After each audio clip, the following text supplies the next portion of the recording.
C-Doc again. Well, what can we say, Tuesday? Back in the place to be, Tuesday night, like we normally do. You know? Okay. Sorry. Dealing with an issue. Gonna have some fun tonight. Yeah. Mac in the house, Dontkey in the house. Welcome back to Tuesday. I don't do this alone, though. First up, she got her start in classic rap radio, our lady from the heyday of K-Day, Jennifer O. Jenny. What up? West Side. There you go. Yep. I was trying to get the Instagram thing going, but I don't know what the hell I'm doing, so whatever. Alrighty. Yeah. Doesn't seem to yeah, I don't know. I don't know. How are things? We're having some fun. Yeah, we are. Yeah. You know, things are thinking. Things are thinking. Word up. Yep. Yes, Ultramag got kicked off because they have a state of emergency storm in New Jersey. Yeah, that's not cool. That's not cool at all. And everywhere, you know, I was on the phone with your buddies, Yag Fow Fow, and the lights were power was about to go out. And man, what's up, Dontkey? And I was on the phone with Sunshine and DJ D-Poise, and they said it was raining nonstop there. Crazy. In Ohio. Yep. Yep, we've had rain all day here. All right, well, the emergency is passed because, ladies and gentlemen, the man himself, people's distinctive travels, Ultramag 7. The emergency has not passed. Okay. They so just gave you yeah. permission. Well, no, so I might flicker in and out. I don't know because it just kicked me off. But there's floods, there's roads shut down, there's street lights that are out, and if it was cold, this would be a winter storm. But right now it's just rain, so there's flooding and everything everywhere. Ugh. Well, hope you're okay. Hope you stay okay. C-Doc, I have something to tell you. Yes. I just watched this brilliant movie. It's called Airbnb. How brilliant was it? I loved it. Well, thank you. I appreciate that. My brother loved it too. We both thought it was great. And I have one question to ask you. Did you do the casting? I did not. I did not do the casting. I did not do the casting. Okay. I mean, they, you know, my partner John, he's in charge of the casting, and he runs stuff by me, you know, for the most part. He's like, hey, what do you think of this? And, you know, so on and so forth. But I give John all the credit, you know. Okay, because there was some beautiful ladies in that film, so I need to talk to him. I knew that's where this was going. Hey, I'm just saying, it was. I really enjoyed it, man. That was a good movie. Oh, thank you. That's great. I'm glad you enjoyed it. That's fantastic. And then I appreciate your opinion, so that means a lot. Yeah. And I'm not giving it away, but I was like, at the end, I think I halfway through, I saw that coming at the end. I said, oh, that's, you know. You're right. I knew that was going to tie in. I like that. I really liked it. Well, thank you. I have all your stuff saved, so I'm going to go through and check out the rest of them. Well, good. I hope you enjoy the other ones too. Yeah. Ah, good job, brother. Thank you. I appreciate that, man. That's great. That warms my heart. Thank you. It's not all in vain. And also joining us tonight, the man behind Hip Hop Gods, president of Rap Station from the Northwest Side, ladies and gentlemen, Flatline. Good evening. He's Good back. evening, sir. I'm back. Back in effect. Yep. How's that? After your little after your little vacation. Oh, it was good. It was good. Wish I was still there. Yeah. Yeah. Nice to have that break. Yeah. That's cool. That sunset pick was amazing. Pretty amazing. Yeah. Yeah, we lucked out with the weather. Yeah, that's good. All right, you're not getting crazy weather, are you? Yeah, it's supposed to snow this weekend, but Oh. today it's like windy and rainy and yeah. Wow. Yeah, it's pretty nuts here. Not as nuts as East Coast, but Right. getting there. Yeah. I can hear the wind outside the window. It's like, it's crazy.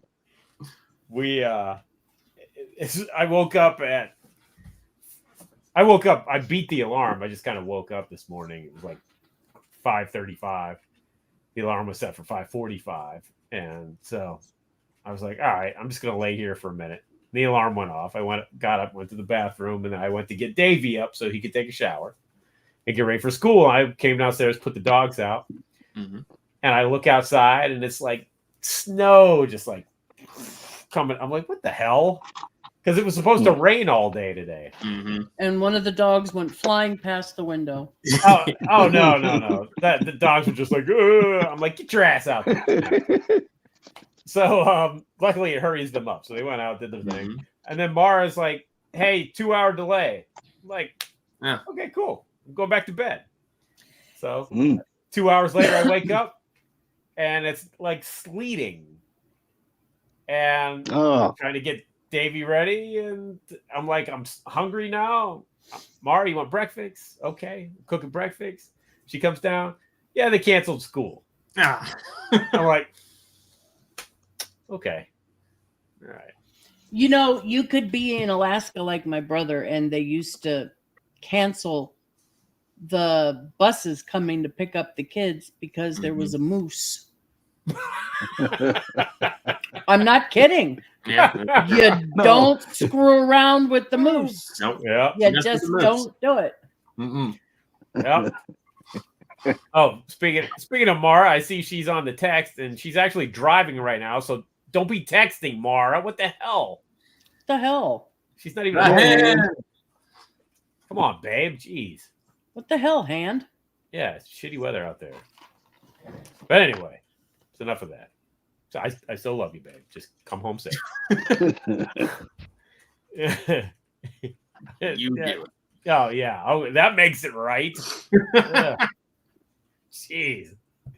Anyway, She has a point. yeah. Oh boy. Anyway, I thought this was funny. I ran to pick up some things at the local Walmart earlier, and I, by all means, do not live in I live in the sticks. So we have, our Walmart is, one of those kind of Walmarts. And Davey came with me because he wanted to look through the records because Walmart has vinyl. I love that boy. Just love him. So he's looking through records, and I was waiting for him. So I'm flipping through records, and they had "It Takes a Nation of Millions to Hold Us Back." The And I red was vinyl? like, really? Was it the red pressing? No, it's the new two. Oh, the disc. new one.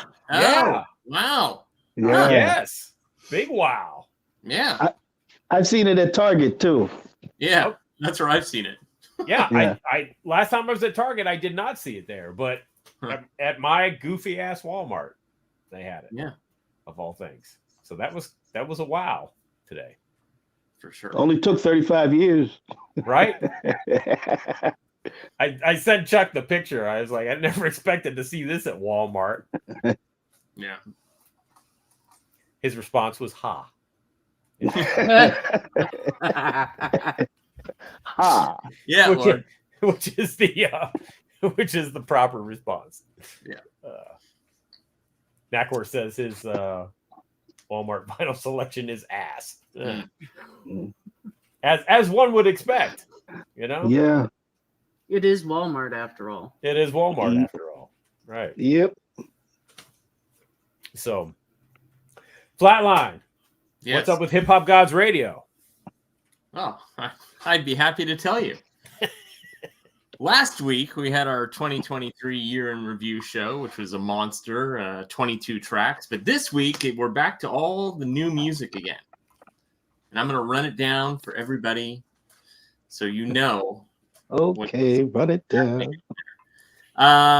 New Mr. Sinister, new Psycho Les, new Bumpy Knuckles, Hannibal Stacks and PF Cuttin featuring Sadat X, Bun B and Static Selecta, Cujo Goody, Timo Goody, and Cavi, Griffin from Face Mob, Monstro featuring Rock Ira Science. Yeah, a lot of good stuff. Wow. Yeah. And do we have time? Yeah. I got another thing to Please. plug. We're still waiting for tonight's guest. So. Oh, They have all the time in the world. I got to plug Okay. something too. Okay. Okay. This is the very, very shiny Atmosphere. Oh my God, Talk EP. Sorry, which is a limited edition pressing. There was 1,000 of the Zoe trope, and That's Holy so get an, cow. get an app. And anyway, I saw your post. Yeah. Things move on this sucker. It's crazy. Who is it? It's a Zoetrope pressing. So all this Yeah, stuff but- on here moves. Yeah. What Is do you mean Atmosphere, you moves? said? I mean, you'll have to if you go to Hip Hop Gods Official on Instagram, you can see it in action. See it in action. And- It's dope. We're giving away a copy of it. All you have to do is tag Atmosphere, Rhymesayers, and Hip Hop Gods Official, and we're going to pick a winner on Friday. Simple as that. There you And go. again, there's only 1,000 copies of this thing, and it sold out in like a couple hours, I think. Like it was really, it's gone. So Wow. It's gone. nice little collector's item, and it's dope. It's got Cool Keith on it. Sure Wow. does. Oh, can I enter with? Mhm. No. Yeah, I want you to. Yeah. So So, anyway, I can be rejected. I would love No. to enter, but I'm not going to. I'm going to take you're one not for the going team. Okay. No, Holy I should. crap. I shouldn't. Do you But see it that? is. It's It is amazing. sweet. It's fucking dope. Yeah. Yeah. And then this all shiny. Yeah, there you go. Thank you, Jennifer. Yep. You're welcome. Yeah, it moves, and it's It looks like a roulette wheel. Yeah.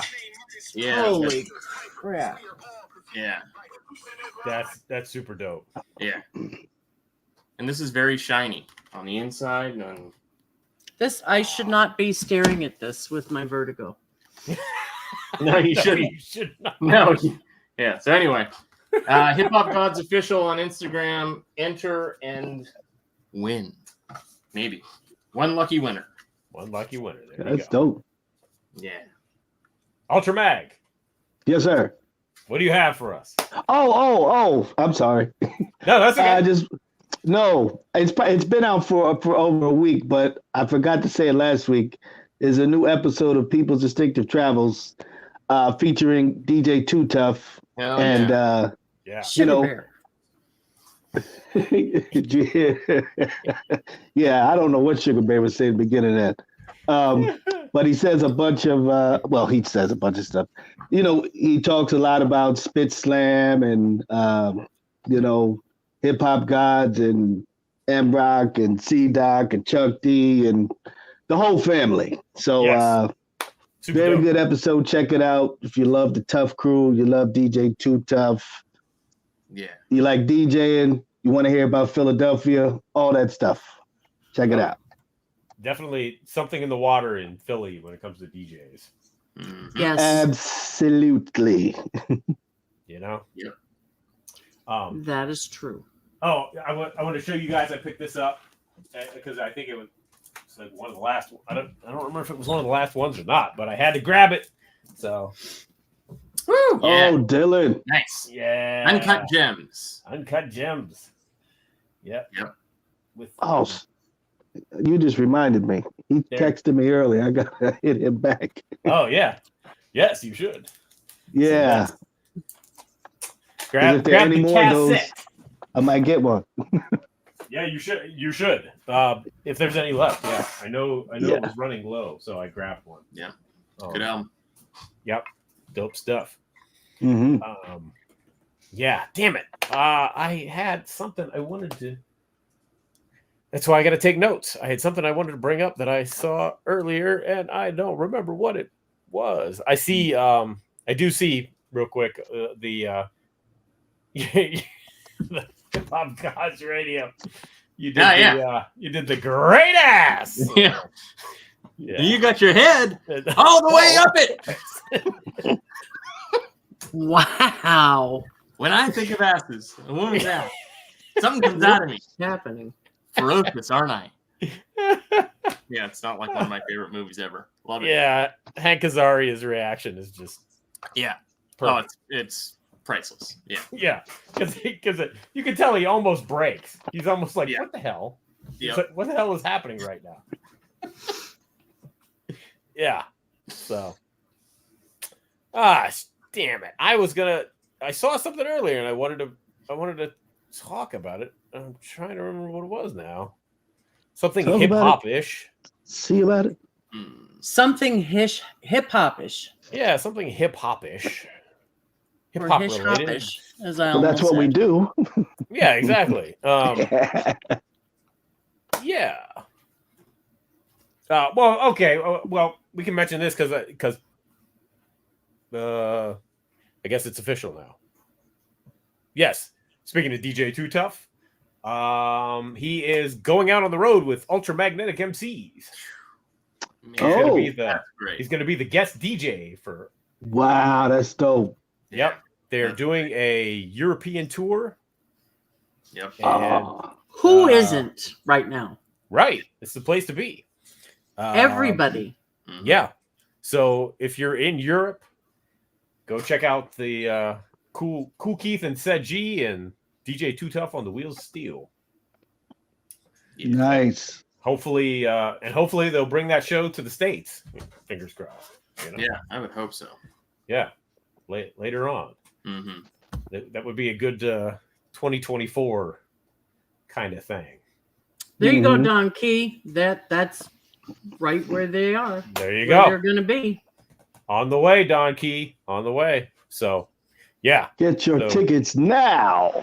Yep. So that's going to be good stuff.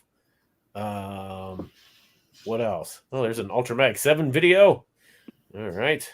Oh, God. Oh, man. Did I put any? I don't think.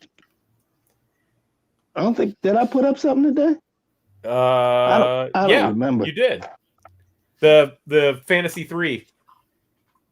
Oh, yeah. I forget, man. I'm in a blur. You've had a busy day. Yeah. Busy couple. I love that song. Oh, I love that song. Great song. You know, the instrumental was where they get the intro for excuse me, the Black Sheep's album. You know, the beginning is like yes. They get it from the beginning of the instrumental. Right. Yes. The drums on that are the instrumental. I know I keep on talking about the instrumental, but the instrumental is, oh God, it's ridiculous. Fire. It's your rock instrumental. Everybody go listen to it. There you go. Marching orders. Go to Instagram, do the flatline, the Hip Hop Gods post. Yeah. Listen to the instrumental. Yeah, that's the ticket. I was on the way to Walmart. I was playing Rap INST, in the car, and rocking beats. Of course, Davey's like, "Are these instrumentals?"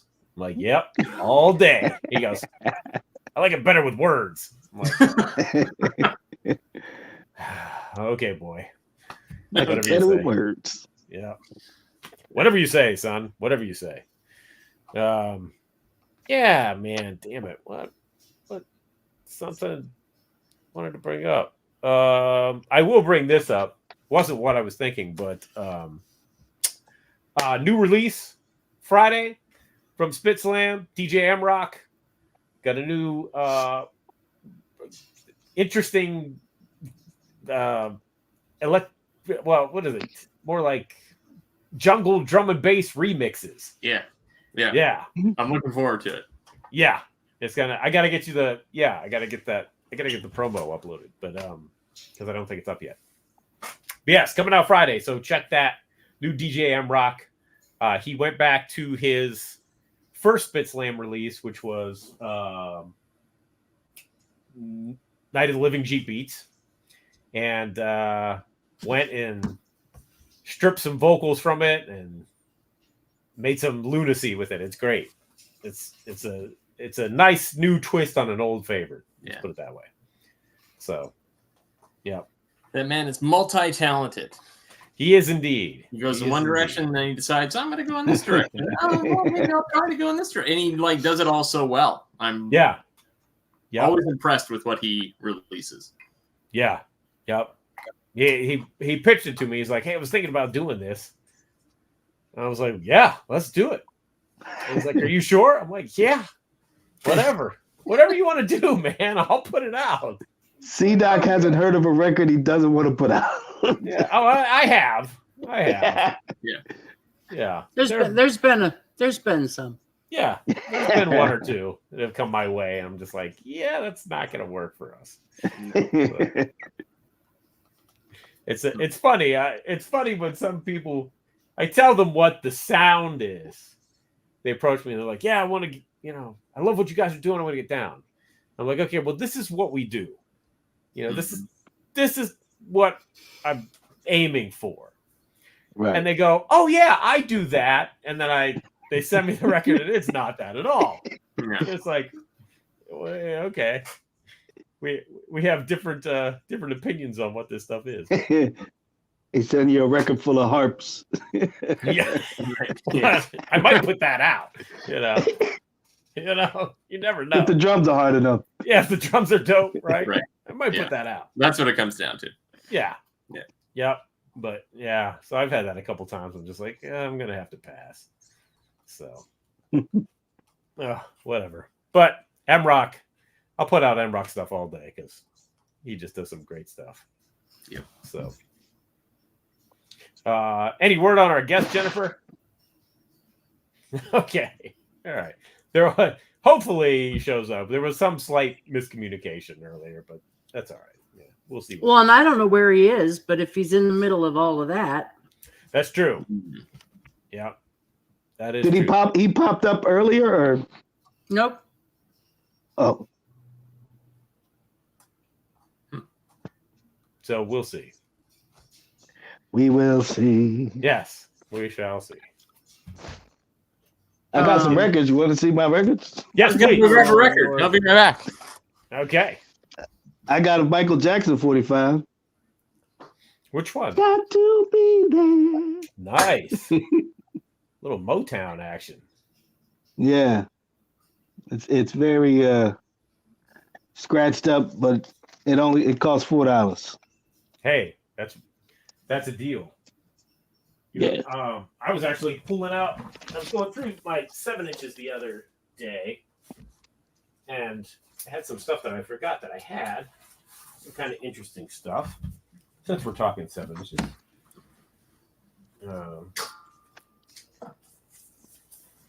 Nope, not those.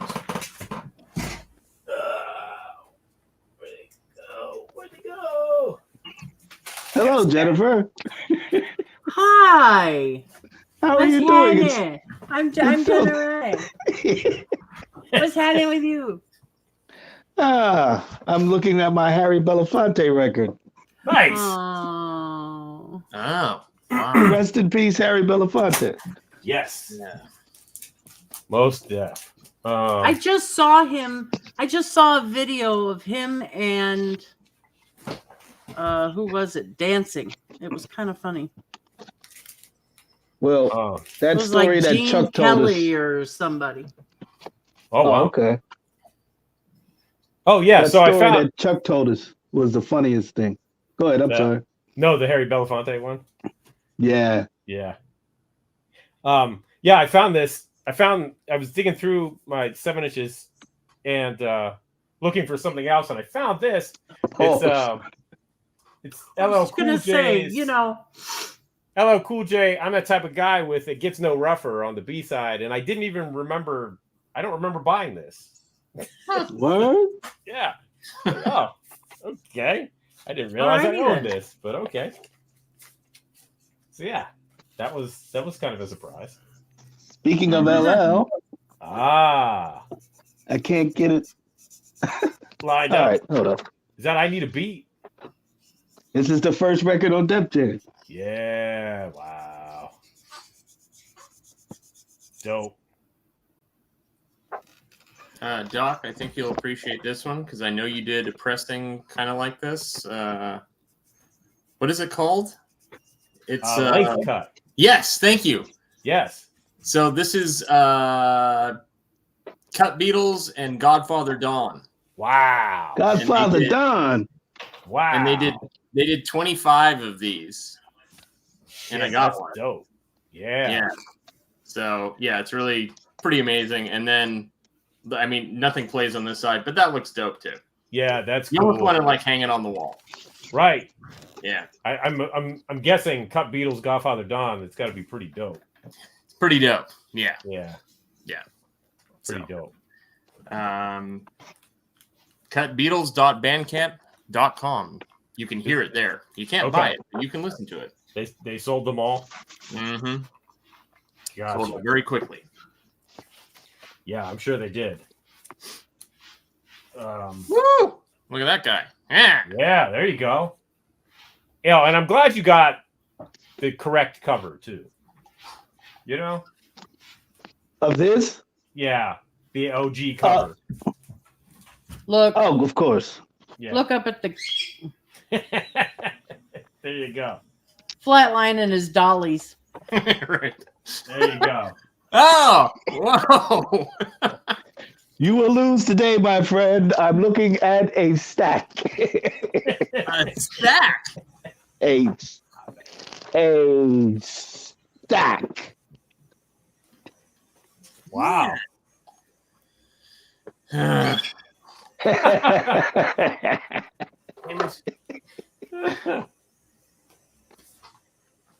to think if I got anything else of interest. I don't know. To show off, yeah. There you go. Oh, this one's one of my favorites. This is one of a kind. Speaking of lathe cuts, Yeah. there's this was a, if I can open it, damn it. This was a surprise. The guy that used to shout out to Austin Signal. The guy used to run Austin Signal offered lathe cuts, and I got some from him and would always promote it on Instagram. So he made this for me. Oh, what? That's dope. Oh my God. Yep.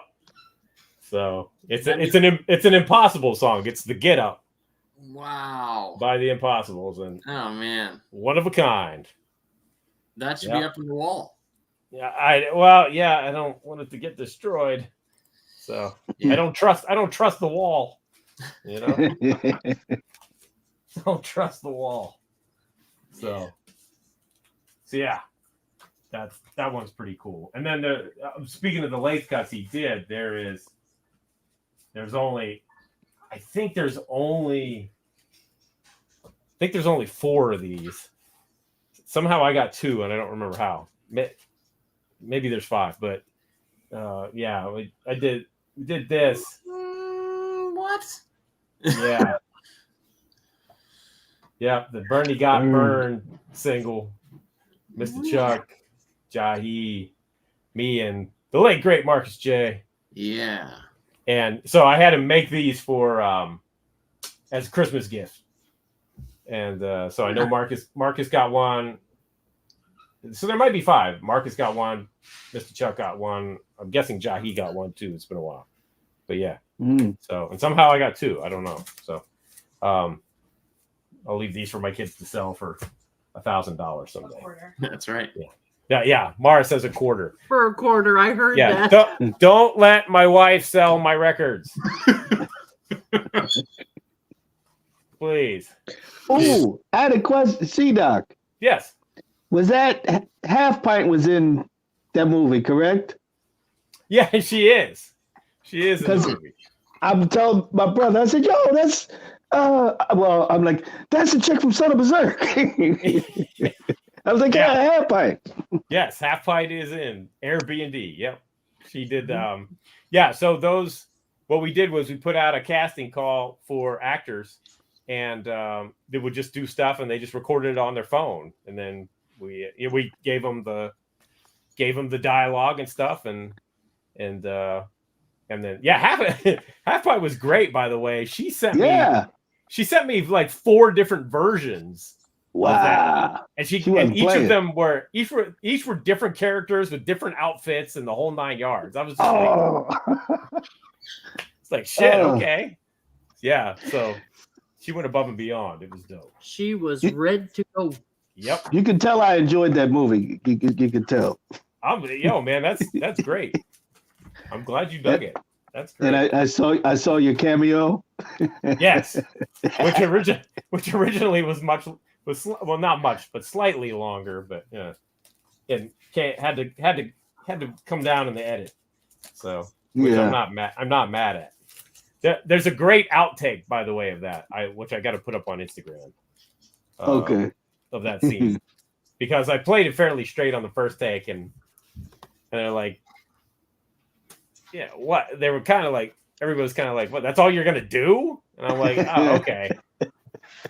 So then I told the actress, I'm like, just roll with this next one. And I came and threw her a curveball, and she started laughing. So did he get Steve Martin? Oh, wow, that's crazy. yeah, it got goofy real quick. But, yeah, but that was pretty funny.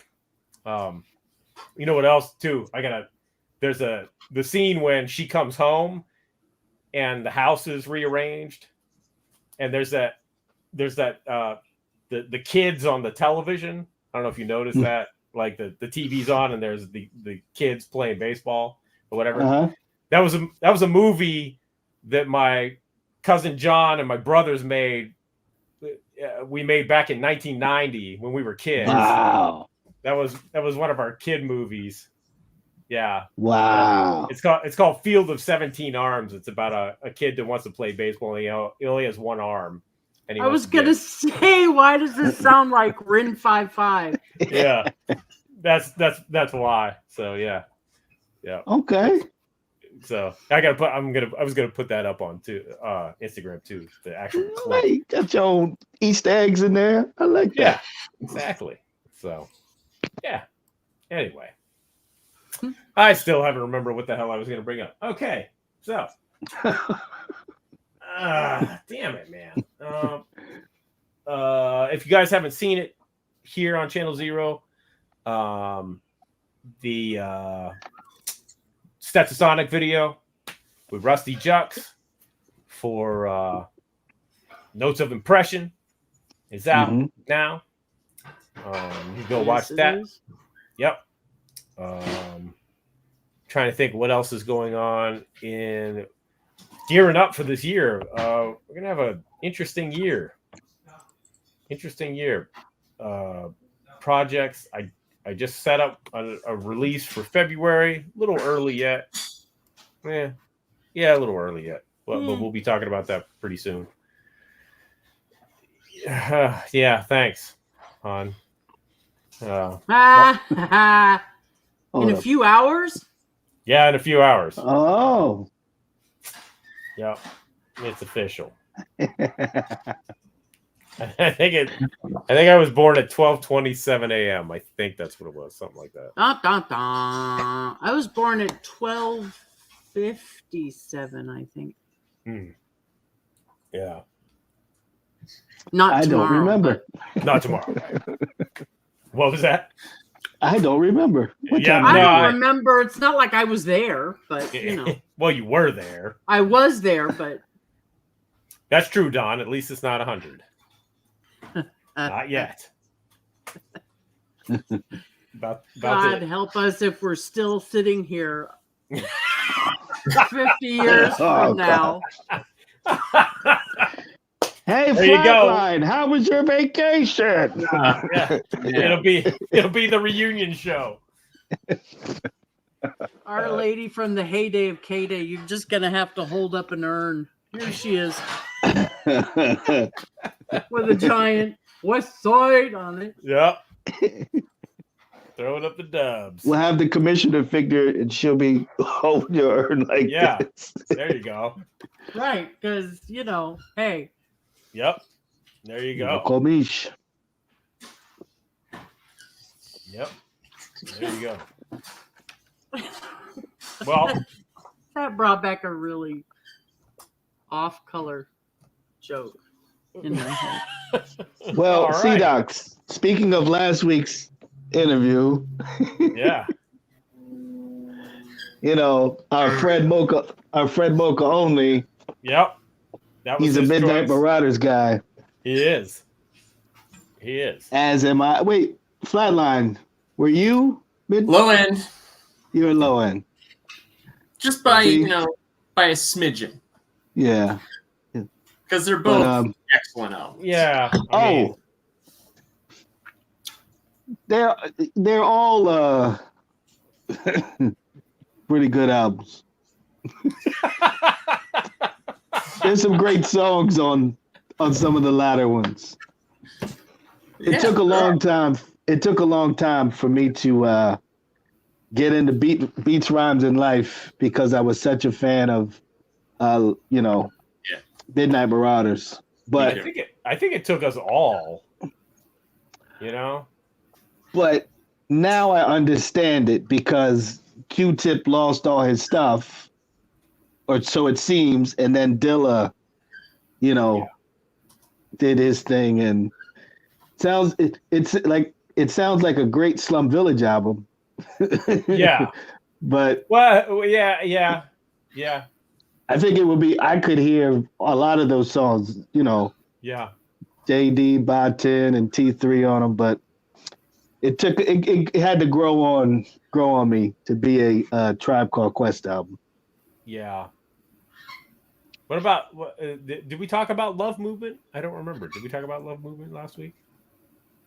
I don't think many people talked about it. I have a friend named Eric. I haven't talked to him for years, but I remember when the Love Movement came out. Yeah. He was so upset, and he said, he was like, if I ever see Q-Tip, I'm going to tell him to his face. And I'm like, you're really that angry about this album? He was mad. He was mad. He was very upset.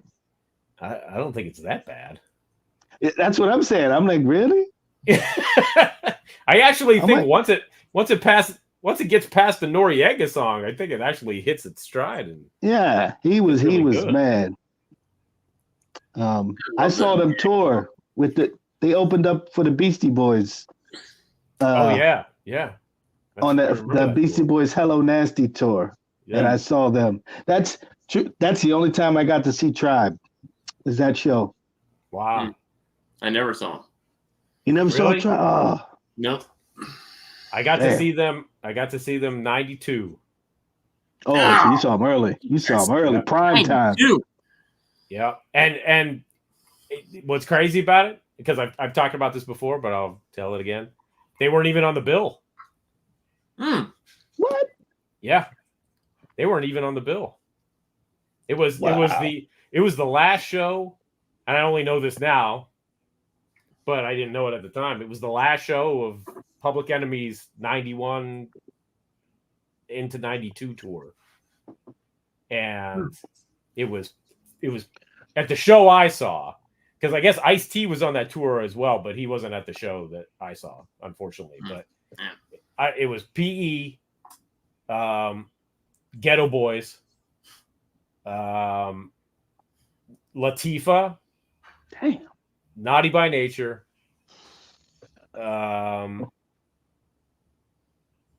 Kid and Play,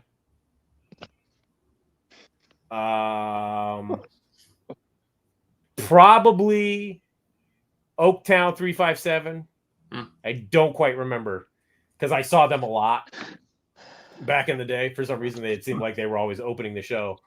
But and then not on the bill that came out first. The Son of Berserk opened, and then Tribe.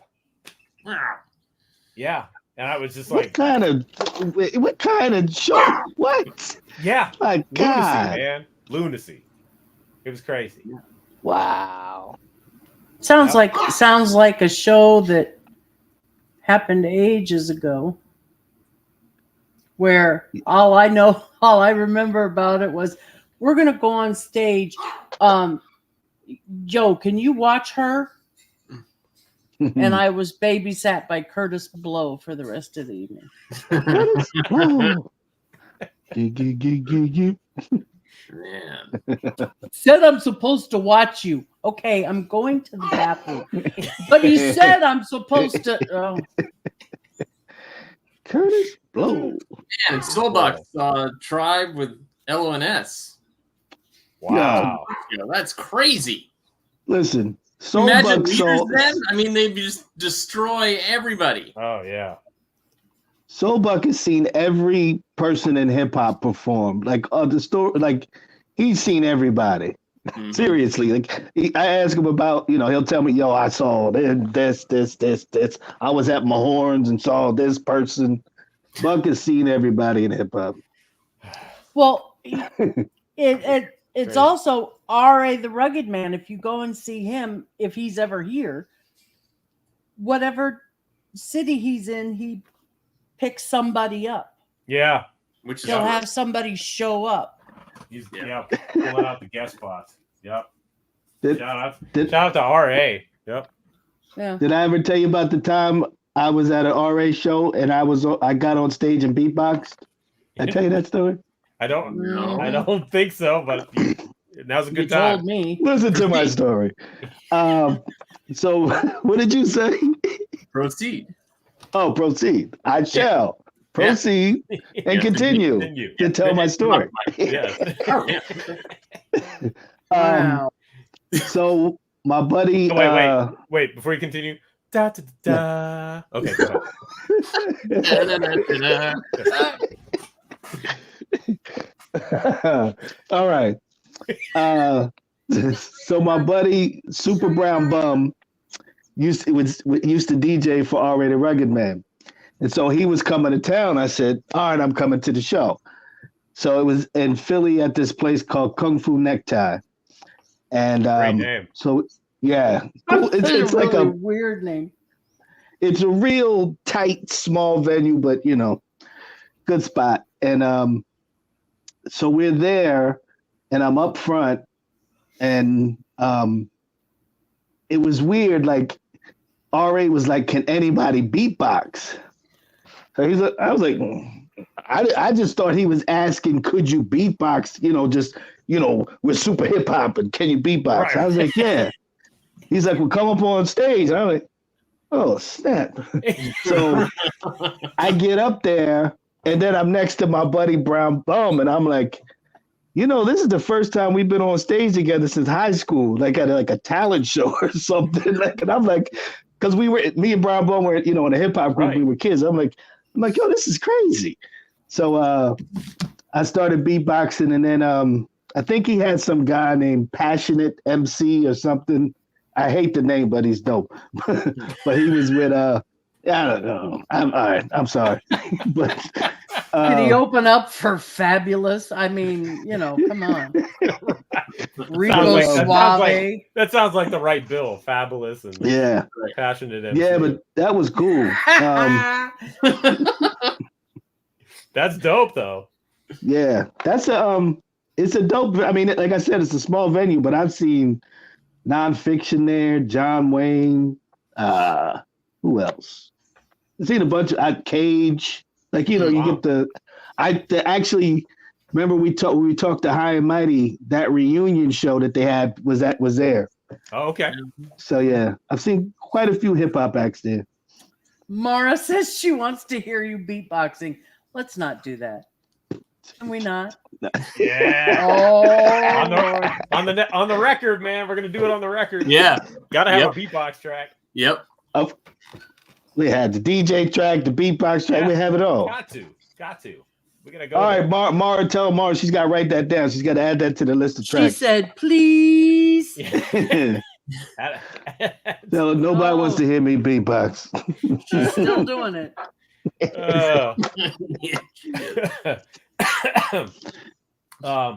There's a great. I love little venues like that because there's a great one in Akron, Ohio, and those guys that I'm hoping that they get some more shows because they were the ones that brought Jungle Brothers through. They brought KRS a couple of times. They brought Hyro. Well, kind of Hyro. It was Souls of Mischief and Casual. And yeah, man, they just do some really dope shows there. So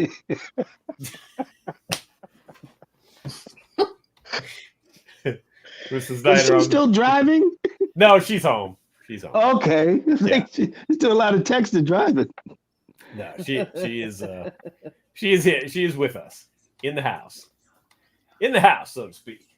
Yeah, clarify that. She's with us. Yes, in the house. In the house. In the house. Oh, she's throwing up the angry face. Uh-oh. Well, if I start beatboxing, this show is completely off the rails. We can't go there. Is it though?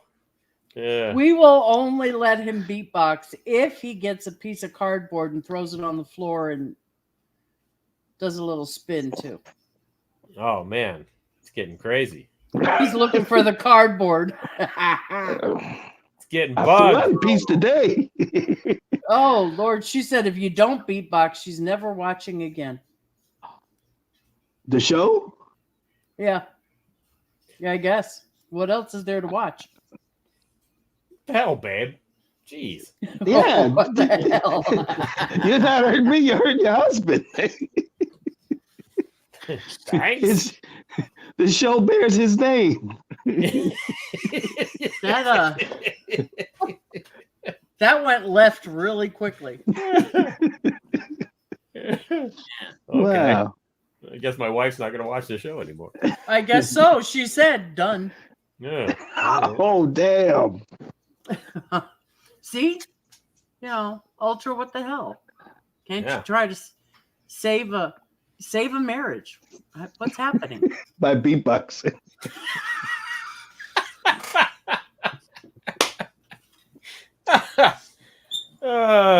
Man saves marriage by beatbox. That's going to be in the Onion. Man saves marriage Yes. by beatbox. By beatboxing. Yeah, there she goes. Bye. Yeah. Come back, Mara. Come back. Damn hand. Come back. He'll beatbox on the record. Jeez. Why's it got to be Yeah. like that, Mara? Yeah. I can't show the skills too early, Mara. I got to, Right. Yeah. Save it for the record. C-Doc has to mix it. You got to get it right. Exactly. Throw some 808s behind it, beef it up. Yeah. Oh, Old school boy. style. So is Mara in any of your movies? Yeah. She is. Okay. Yep. Which one? She's a waitress in The Quiet Arrangement. She actually helped produce that one. Okay. And she produced Dark of Winter. That was my second film that everybody hates, and because it's just too weird. And It's weird? It's very weird. Oh, I would love it then. Okay. Yeah. Well, check out Dark of Winter. I'm Very into bizarre. weird. Yeah. Okay. Very bizarre. All right. Yeah. And actually Mara is she's in Airbnb. She's the 911 operator. That's her little cameo on the phone. Yeah. Oh.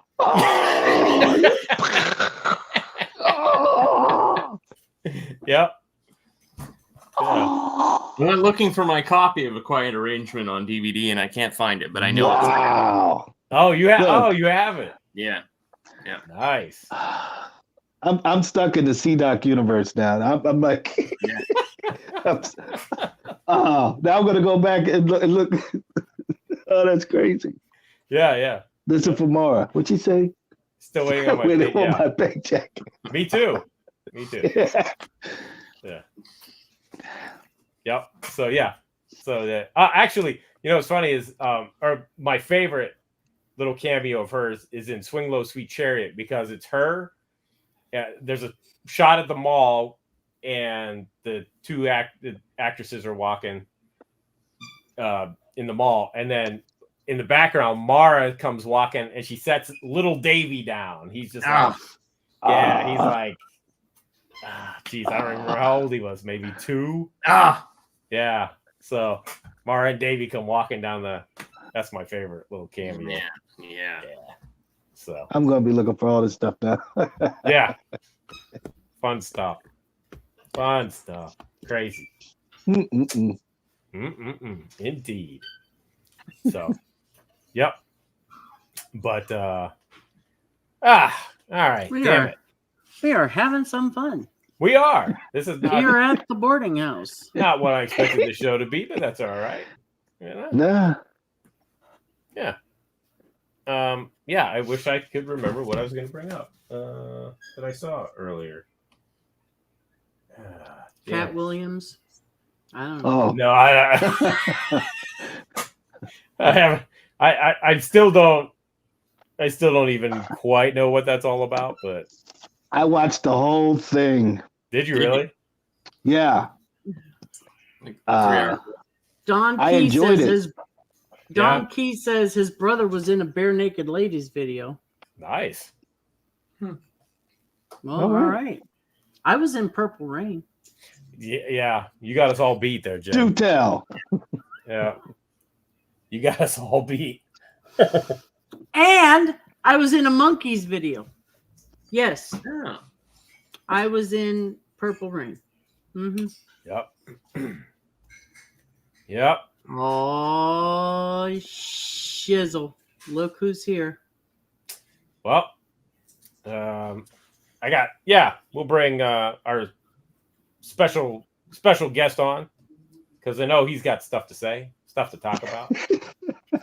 Ladies and gentlemen, from Stetsasonic, please welcome Professor Daddy-O. Yeah, I got stuff to say, because Bobby hit me today, right? Uh-huh. He sent me this picture, and the picture he sent me, I guess it was maybe it was from Apple Music or something. Okay. And it was for the Real Love remix. And this faggot ass Puff took my name off. It just say his name. What? Yeah. So I was, my family been on me, like, since all this Puffy stuff came out, my family been on me like, yo, you should just spill the beans, especially my oldest daughter. She's like, because I've been telling them, they know Puffy stories, 20-year-old Puff stories.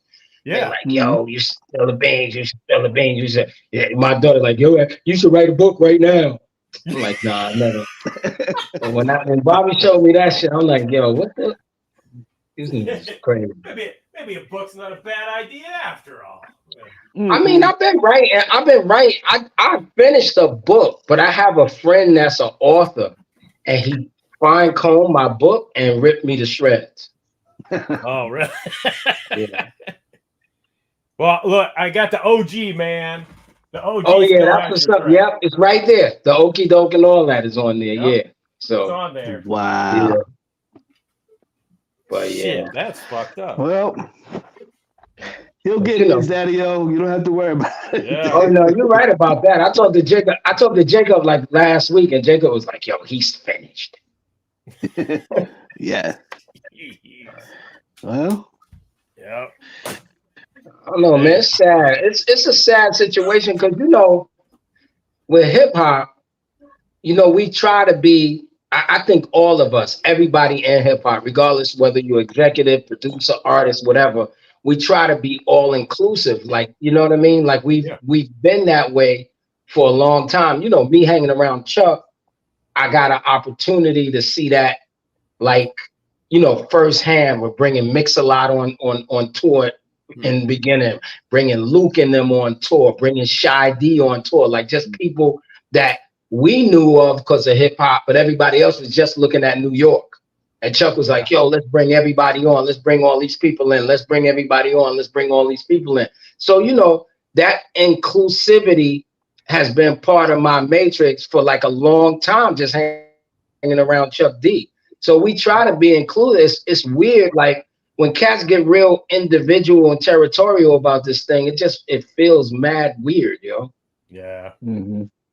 Yep. You know what I'm saying? Because we come from so many different places. Like one time I was with Biz, God bless the dead. I was with Biz and Scarface, right? When Biz came to Houston, and he got with Live Nation, and they did this tour for Biz. It was a DJ tour, and me, Scarface, there's a couple of us. I can't remember who else was backstage, but we was all backstage with Biz, just hanging out with Biz. And Scarface started telling us, like he was telling us how he admired us. And he was like, yo, if you listen to my mind playing tricks on me, that's the Pickin' Boogers beat. We ain't even noticed the shit. Wow. You know what I mean? And he was like, yo, because my aunties and them all lived in Harlem. So every summer I used to go to New York. I heard all the tapes. Wow. Like Scarface heard all the tapes that we used to listen to. He heard them all the way down to like he knew the Ron G joints and all of them. Wow. You know what I mean? So that's what I mean about being inclusive. Like you would be surprised at the connections, like the hip hop connections territorially, like even with overseas and all of that kind of stuff. So it just get weird when cats be like getting individual about it. Like it never been about one of us ever. You're right. It's always been about all of it. It's like almost all or nothing. All the time it's been all or nothing. Even on the negative side, when, you know what I'm saying, like it's more girls than Megan and Cardi and Sexy Red. But even on the negative side, all people see is that. Yeah. Because that's how they look at us. They look at us like this. They don't look at us like, oh, you know what I mean? I seen somebody, I forgot who was somebody online talking about, oh, they don't need to call that hip hop. They need to call it something else. I'd be laughing. I'd be like, yo, we don't have a way out. We cannot do that. Like we can't say that. Like it looks so crazy. Like, you know what I mean? Even the jazz musicians had to come to terms with Kenny G and them. Right. At first they hated Kenny G and not G and them. They hated them. Right. Because they're like, these guys are way too contemporary and all of that. You ain't heard a word from fucking Branford Marcellus forever. Yep. You know what I mean? Because after a while, you cannot discount Weather Report, Chick Corea. You know what I mean? You can't discount those guys and say they're not jazz. You could say they're not as good as you. That's probably true. Right. Right? I mean, shit, which one of us is good as Kane? Fuck. Like, you know what I mean? Like, you're not gonna be, you can, that's always gonna happen. There's gonna be somebody that's the Black Thoughts and the Pharaoh Munches of the world. They're gonna be that.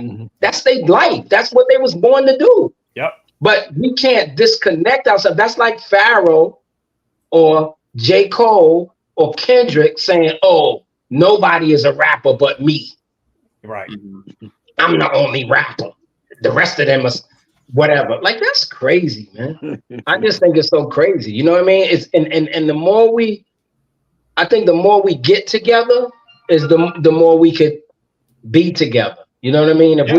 If we could try to mend some of those bridges, then I think, you know, and I think I think there's room for it. I mean, I know a lot of people see it very far off, and I like, we got a show this weekend, and I'm preparing myself because I'm saying to myself, Daddy, how much are you gonna talk? You know what I mean? Because Chris is there, Kane is there. I convinced them to do self-destruction. Oh, nice. Because Light's gonna be there, I'm there, Wise is there, the Light's there, Chris is there. One more person. Oh, Flav is there, and then on the low, but I guess I could let the cat out the box. They saying Chuck's gonna come anyway. You know what I mean? So it's a bunch of us there. And I told Charlie Mack, I said, see if you could get Mo D and Dougie to come. You know what I mean? And then that'll make it real, you know, conclusive. But I convinced them to do it. Like, I convinced them to do it. I called Charlie Mack. I said, yo, this is the first time. The only other time I did it, I did it one time with Light and Flavor, and wherever they had that big march, I think Birmingham. And then I did it one time with Light because we hired Light to play in Seattle when I was at a record company. And she came out and did it. And then she said, yo, DaddyOs school some more. And I came out. And that was dope. Like just me and her, just that one thing, people went crazy. So I know that it's going to be good. So it's going to be a lot. My point is, it's like 37 acts. It's not 50 acts this time, but it's that same Jim Whelan thing. It's like 30 acts. I mean, a lot of people. You know what I mean? So those are the bigger names like Chris, Kane, but then you got the Craig G's of the world. You want me to fill in? Jazzy Please. Jeff, KRS-One, MC Light, Flavor Flav, Big Daddy Kane, Kid and Play, 69 Boys, Chub Rock, DJ Cool, Busy B, Starsky, Craig G, Fat Man Scoop, Furious 5, Cool G, Rap Master Ace, Perry P, Rob Bass, Sam the Beast, Schoolie D, That's a Sonic, Sweet Tea, Tag Team, Tough Crew, Ultra Magnetic. Man, that's a lot of people. A lot of people. Not all them people. Out of all them people, Ultra Magnetic probably the only ones I want to talk to. Me and Keith could talk all day. Most people don't understand his language. I understand it perfectly. They be looking at us like, what are they talking about? Like, I love Cool Keith, man. I love it. Tell Tag Team I hated their record when it first came out, and I love it to death now. Right. Oh, I hated that. But yeah, it's a lot of people. I haven't seen Kid play in a long time, so I've been asking myself, like, yo, how much you gonna talk? How much you not gonna talk? You know what I mean? Like, because I want to say stuff, but then the DaddyOs come out, and then it'd be like, because I be spazzing on them, like, you know. You're gonna have to take the mic from Chris. Yeah. He's gonna talk. But Chris, I love Chris for what he does, because he really, he's got a nice way that he holds it down, bro. You know what I'm saying? He gets weird philosophically sometimes, like when he talking, but when he rapping, he be doing the damn thing when he rapping. Oh yeah, absolutely. Really, even the people told me. I was talking to my man the other day, and he told me he was in the building with the verses with Kane and Chris. He said, Daddy-O, the way y'all seen it and the way we seen it was two different things. In the building, Chris killed Kane. Wow. He said the way y'all saw it on camera, y'all thought Kane was really worked. And I get that. You know why I get that? Because of battle rap. That happens in battle rap. Mm-hmm. You know what I'm saying? A lot of times when you see it back on camera, you be like, oh. But in the building, there's a whole nother issue with the room shakers. yeah, You know what I mean? But I love the way Chris holds it down, because he don't, first of all, it's not like he got records that wasn't hits, but he only performs the hits, which is crazy. Yeah. But some of those records are, when he does Step Into My World, it's over, bro. And I mean, still number one is crazy. All the rest of those records are crazy. But when that, my God. And you know what else? The cop record. Like Cop. Sound Sound of Police. Sound of the Police. Sound of Yeah. Oh my God. that. The way that feels in the yo, yes, indeed, it'd be crazy, yo. Yep. So Charlie Mack told me, he said it's gonna be the same kind of mixtape show, right? Because we just had a big fight over the drums with them again, and they like, oh, it's a mixtape show. So when we did it the last time, when it was 50 acts, like one comes on, the other one goes off. One comes on, the other one goes off. This time around, I think some of us got 2 goes, because the last time we only had 1 song. So this time we got 2 songs, but they still didn't want to do the drums. So it's all good. But it's just I don't know. That's a whole nother argument. we being nice, because it's close to New York. A lot of things could happen. Right. You know, leave it right there. You know what I mean? Go in there and do our thing. But it should be nice. I haven't seen Kid play in a while. What day is that show? That's Sunday. Sunday. The day before the Martin Luther King holiday. Yep. So yeah. I'm going Sunday. I'm coming back on Monday. Like I'm just going in and out. Yeah, it should be dope. It should be real dope. Yeah. Should be Sunday. So what happened to Klep, man? We're not sure. We don't know. We don't know if it was a miscommunication thing or weather thing, and He got caught stealing. well, Yo, so look. So Junior Mafia, right? When Uncreated, basically me and Uncreated Junior Mafia, but really it's Un's brainchild, right? So when Uncreated Junior Mafia, Un is really more of a visionary on the movie kind of side than he is musically at all, right? And so when Uncreated Junior Mafia, even that cover, there's a science to that cover. Like a lot of people don't know what the hospital bed means and all that, because that's something we all had in mind.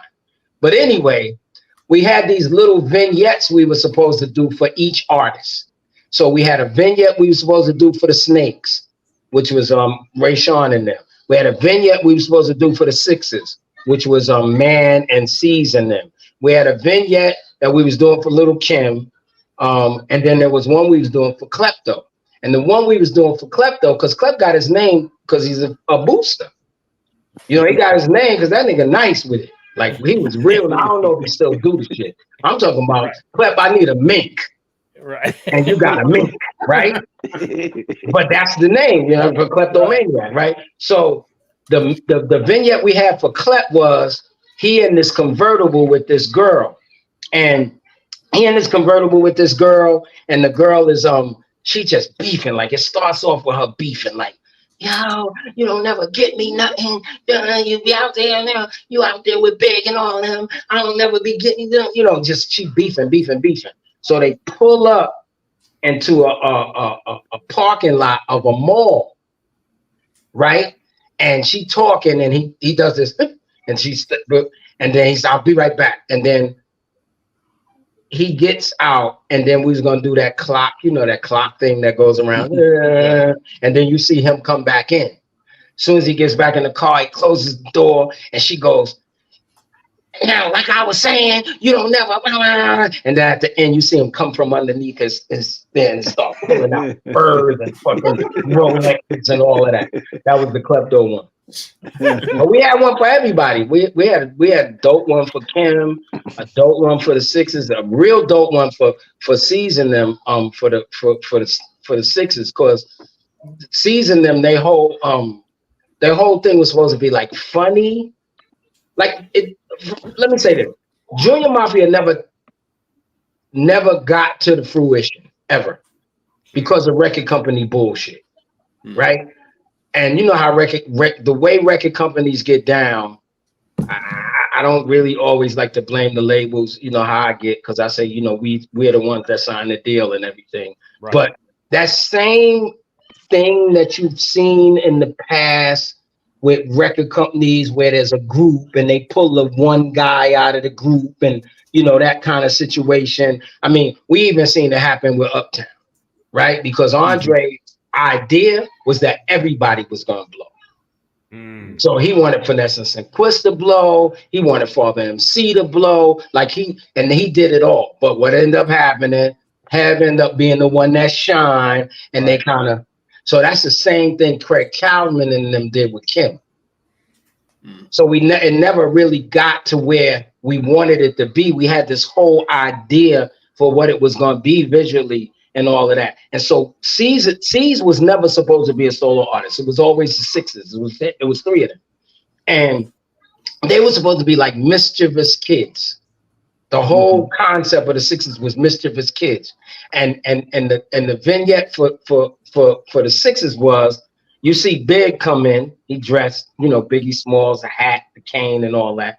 And you see him come into this school, and it's like a prep school. It's pristine, real clean hallways and crazy, manicured lawn campus and all that. And he walking in, and the man says, "Oh, Mr. Smalls, how you doing?" And he walks him into this office. It's one of those offices like the big time lawyers got with the red leather chair. You know what I mean? And he sits down and he says, Biggs like, "So why am I here?" And he's, did I give you enough money? Did I what? So, "Oh no, the money that you paid for the." And then he like some wing that he bought. It's been fine. Your donations has really been helping the school and all of that.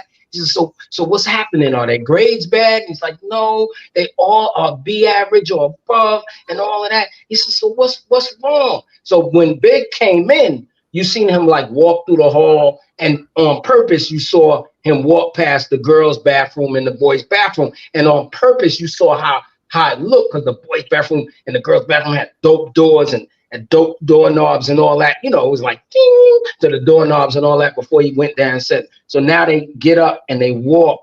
He says, "Well, I can show you better than I can tell you."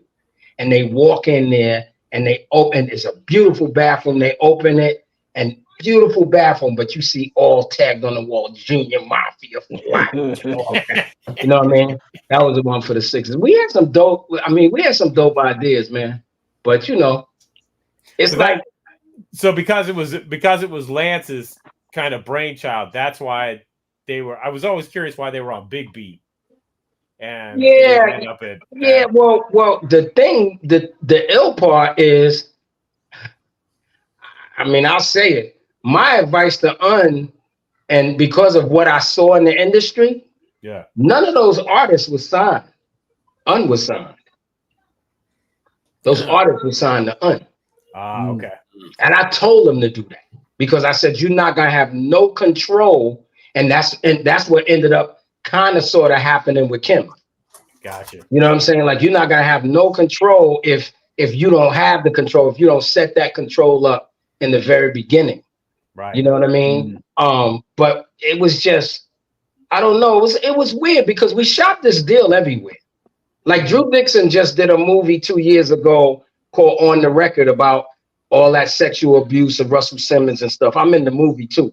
But if you see the first scene in the movie, you see a cassette, and anybody that's been around me, y'all know my handwriting. You see a cassette, a Junior Mafia cassette, and you see my handwriting on it.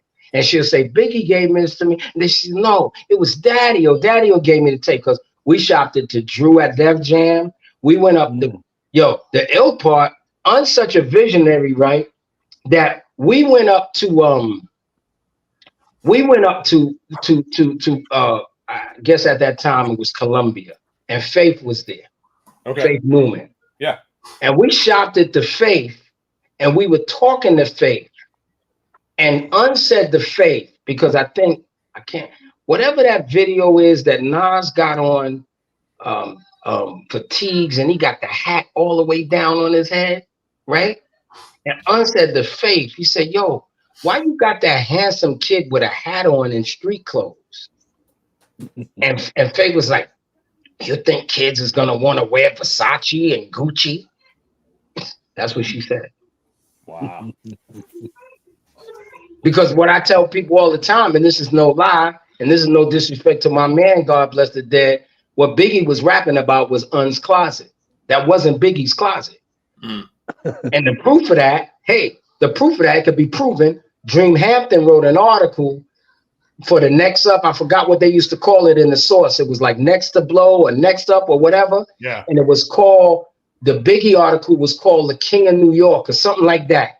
And you saw Big in that article with a sweatshirt with no string in it. Like he was not looking rich at all. Right. You know what I mean? Like so all that Versace and all that was in Uncloset. Was the first guy that I learned what popping tags was about. I never knew that, what popping tags was about. Like buying clothes, putting them on a rack, and literally when you go in your closet, you pop the tag. That never happened to me. Right. Shit, you lucky I don't wear the shit out the store. You know what I mean? Like, you know what I mean? But I never had that. And Un was the first time, like, Un had minks and all that shit in his closet that he had never wore. Wow. You know what I mean? Wow. And as far as hustling was concerned on Full Street, it was Unjust that was really the hustlers. Big and them was just the little corner boys that they used to throw work back when they came home. Because they used to really, they used to hustle out of town. Yeah. But it was and Hawk, Just, it was all of them who ended up being the staff at Entertainment, which I created the name Entertainment and Undies. I gave them both of them. You know what I mean? Wow. Yeah. But we had some great, I'm telling you, man, we had some great ideas for Junior Mafia. Just, things did happen very, very, like, way faster than anybody could think. You know what I mean? Like, it was like, yes, did we expect certain things because the affiliation with Biggie? Yes. But at that time, it's not like Biggie was the Biggie that he was by the time he died or whatever. You know what I mean? Right. Yeah. So he was still on the rise doing it. I had just did the remix to Real Love, which was really kind of what opened him up because Mary was bigger than Biggie. Right. You know what I mean? And then by the time we did the Real Love remix, it started working. Because Party and Bullshit was a great underground record, and that's all. Yeah. Yeah. If you check it out, if you look at my Brooklyn Bounce video and you look at the Party and Bullshit video, I gave Biggie my set and they shot it a couple of hours after I left.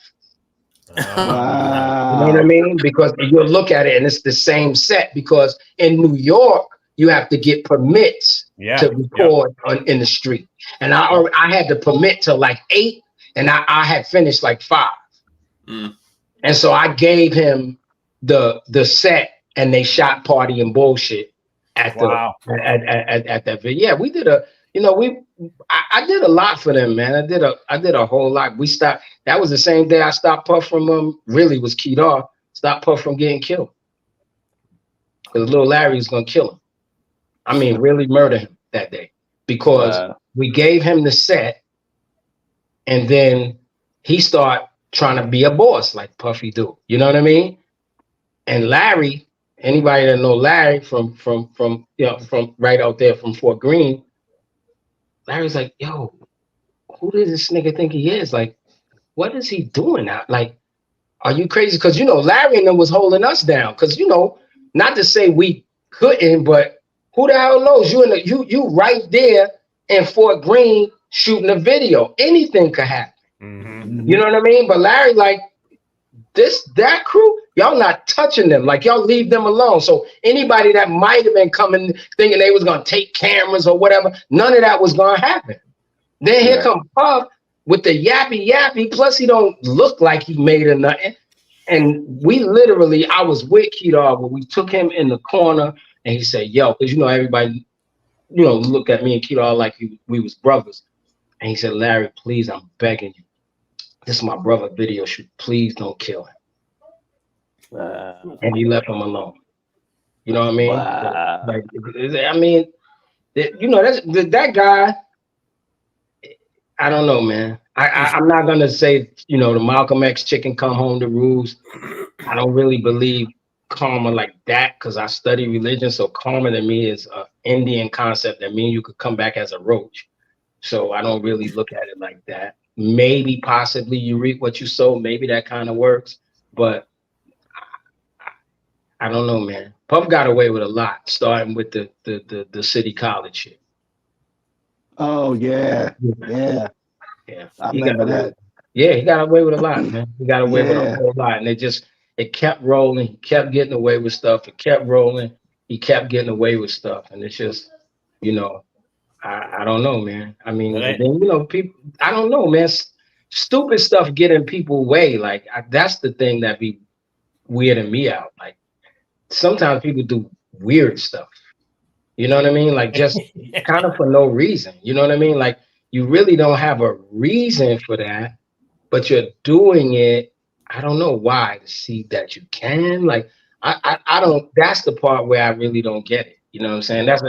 That's where all that sexual abuse stuff gets real weird to me, because most of the guys that I know that get caught up into that were very powerful guys that you ain't never had to rape nobody. You ain't never had to put no pressure. Right. Like people would have said, yeah, anybody would have said, yeah. Mhm. So maybe it was you wanted the person that was you wanted to show the person that was saying no that you could do it. I don't know. Yeah. You know what I mean? But it gets kind of weird, man. You know what I'm saying? It really, I don't know. Yeah. But yeah, I don't know, man. But yeah, the Junior Mafia stuff. You produced a couple of joints on that album. Yeah. I did 2 joints. I did a record called Backstabbers with Jimmy Cozier and Kim. And then I did another record. The Backstabbers record, that might have been the record that we were working on the night Pac got shot. Wow. Yeah, because we was in the studio the night Pac got shot. Yeah. That was another time that I had to ease off of Puff that night too. It's a recurring theme. Yeah, it's a reoccurring thing, like all the time. Like, you know what I'm saying? Because, yo, bro, I tell this to people all the time, and I know the Southern guys kind of disagreement with me with this, because the Southern guys, a lot of them really were street dudes that started rapping. Yeah. Most of us, and when I say most, I'm talking about in that 98, 99 percentile, were not really street dudes when we started rapping. Right. Did we know the street? Yes. Did we carry guns? Yes. But we knew them dudes. If you know Brooklyn, Pig and Hawk and all of them, we knew them dudes. We were not them dudes. Right. You know what I mean? Now down south, maybe it was a little different.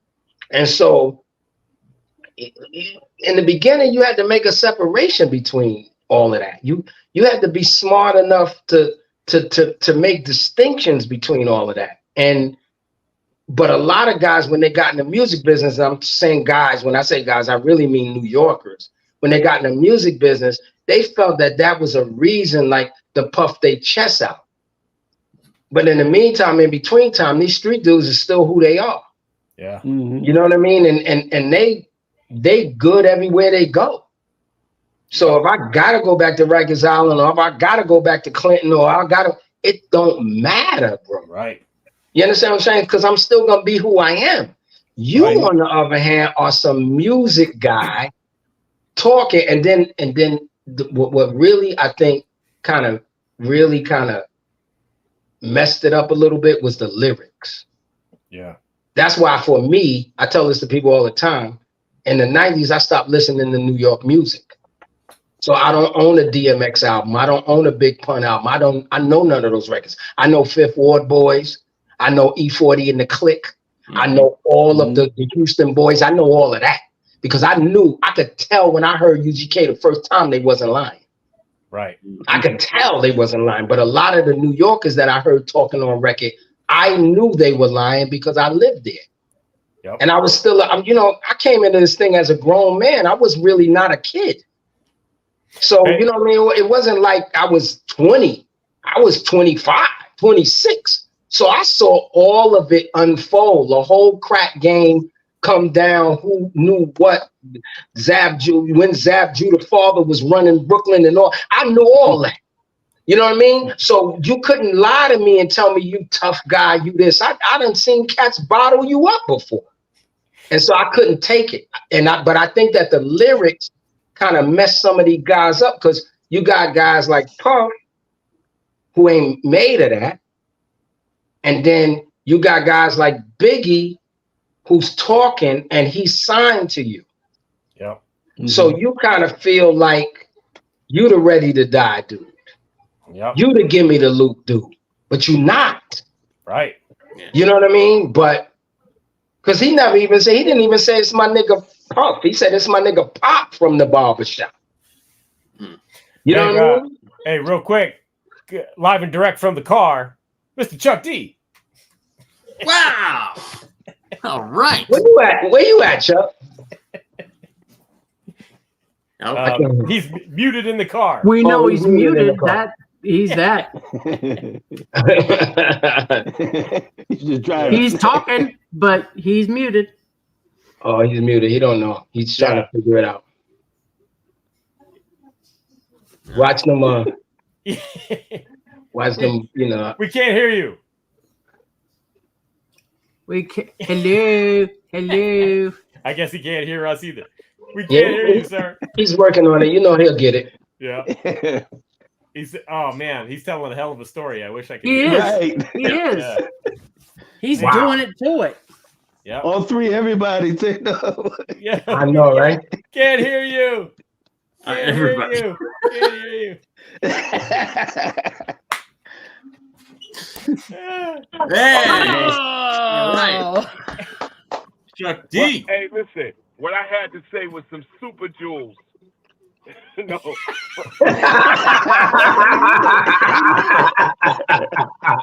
Yo, the Illuminati cut me off. Yo. Soon to be reported by Cat Williams that it's nearest you.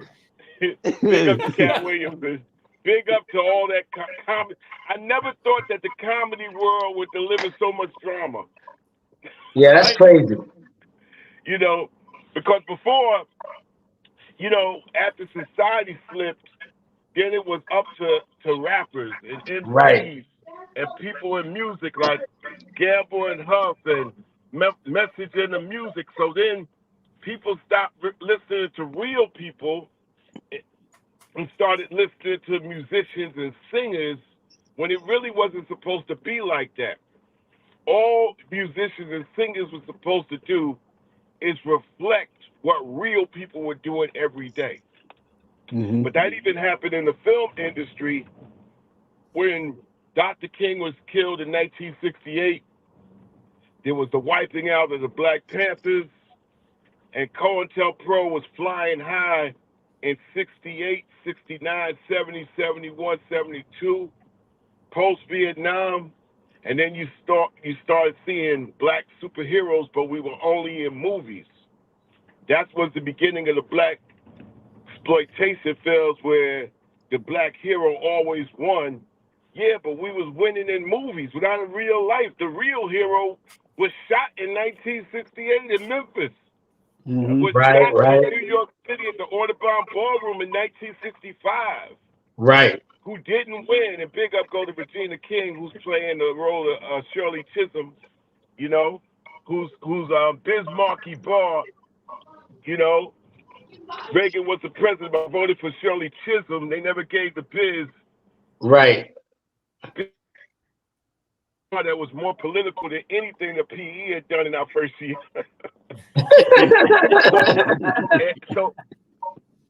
So the big ups goes, I said, you know, congratulations joining the club. The CDOT, an hour and a half away from the 50-yard line. Yeah. And never in my life have I felt so adamant and so definitive to say that culturally, we got to have a border between 40 and over and 40 and younger. Because Right. I think that 40 and younger, you got to still go through the loops and passages no matter what you see to earn to get up in that space.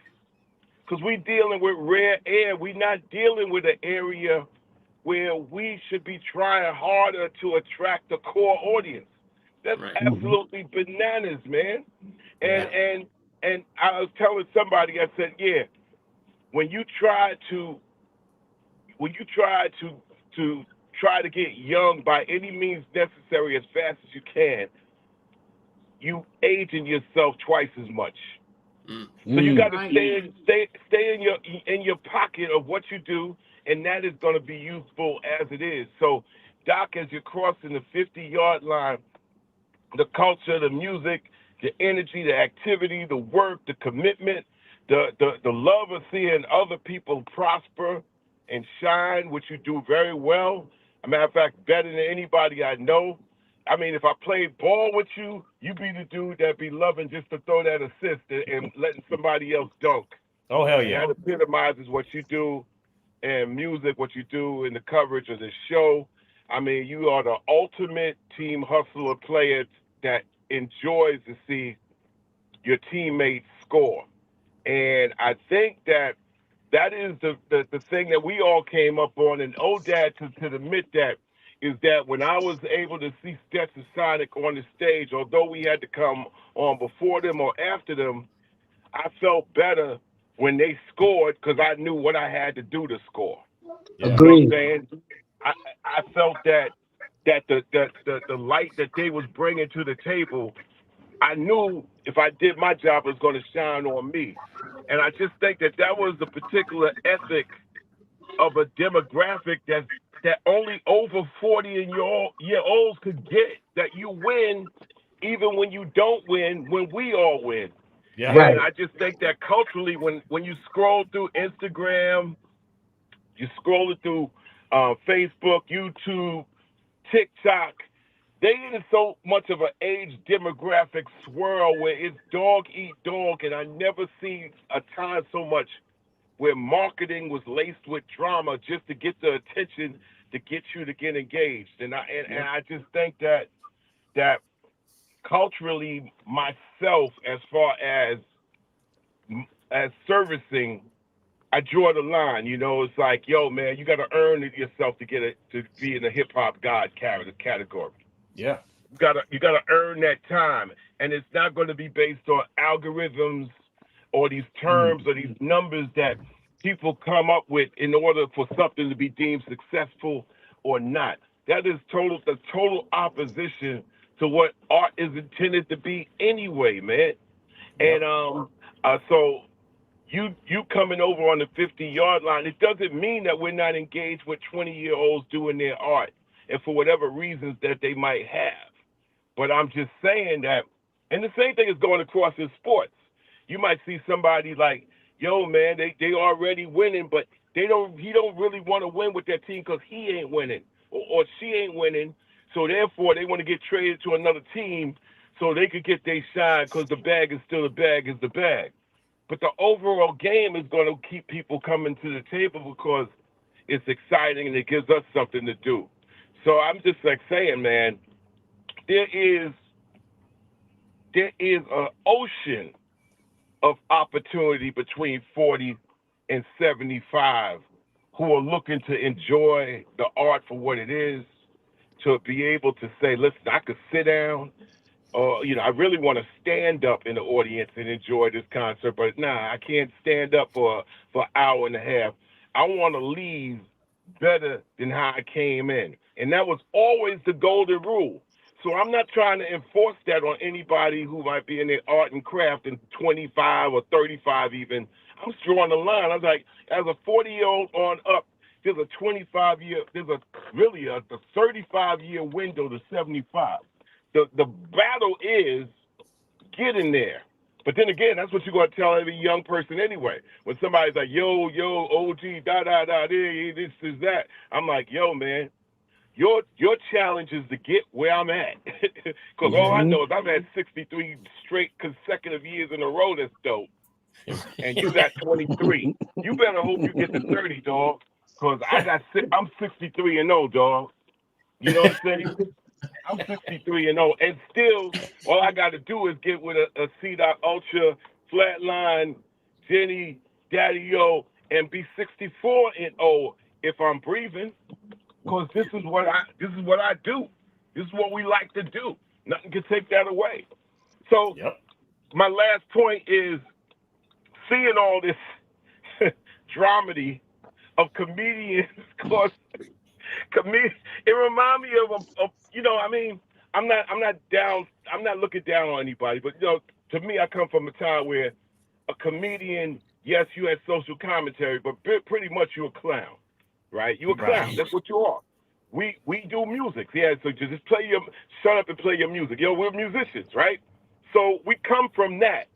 So in order to build on that, to engage new audiences, to be able to be an asset to our community and society, we always got to be watchful. We got to be watchful because somebody 15 to 20 years old, and I'm going to close on this point. When you get 40 and you get 50 and you get 60, right? You have to be honest and basically say, I got nothing in common with you at 27. I was your age once. You ain't been mine. Meaning what? The only thing that really makes it different is that they're exposed to everything that we do. So, but never has it been a time where I've seen so many people over 40 busting their ass trying to appeal to somebody 23 and be younger. Because you don't see, regardless of whatever time we're in, we don't see somebody 25 trying to rush and get to 45. Yeah. We just don't see that. Right. They like, yo, man, and here's another thing. A 25-year-old ain't concerned what a 40-year-old is doing. I wasn't concerned when I was 25 years old. I had no idea people over 40 was having sex. I had no idea, nor did I care. You know what I'm saying? But the fact that you see now everybody's lifestyle ingrained under the screen, the same damn screen, we need boundaries of separation, man. We mean say, yo, yeah, you can't come in this little club. And you know, oh, Dad, you from Brooklyn.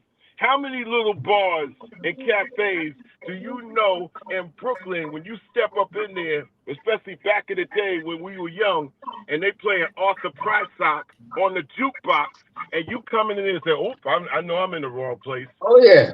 Or either you realize it or they make you realize it. Exactly. And they'll grab your little ass by your ear. I know, right? And they drinking shit at the bar that only they know about. Like they drinking straight scotch. Right. You know what I'm saying? Like, wow. And you already got that degree of separation, like, yo, I know I'm young and they old and they can have that. So I just tell everybody that's over a certain age, especially 40 and over, yo, hold your ground, man. Do what you do. Yes, be fly enough where somebody young is like, yeah, damn, OG. Oh yeah. Matter of fact, we could dip into that style and emulate your style, the beats and the style. We don't think it's harder. We don't think it's better. It's just additional to what's been seen. Cat's been rhyming in New York since 1972, man. So for somebody to come along and think they the sweetest thing since sliced bread, man, full of cats that really never ever really got off their block, but been rhyming since 1974. I was always clear to say, you know what? If I'm coming on, I'm gonna make my mark. I'm gonna make my mark in the style, maybe be a ring in the tree. But let me not get twisted. I cannot think outside of my own ego that I'm the best thing ever. I'm the GOAT. Because there's been cats seriously been rhyming since 1973 in New York City. Yeah. Yep. Nasty too. Nasty. Yeah. Nobody ever taught bars in the penal system that got bars. All they got to do is work on bars. Yeah, that's it. Silver Fox and all them dudes. Yeah. The only guy that brings the table is a collective, and then lace my stuff with some knowledge, wisdom, and understanding in the game that we play amongst our peers that teach us and make us do our thing to make somebody that see us say, you know what? I left that spot better than how I came in. Yep. That's enough for me, you know, for the 2024 opening gospel.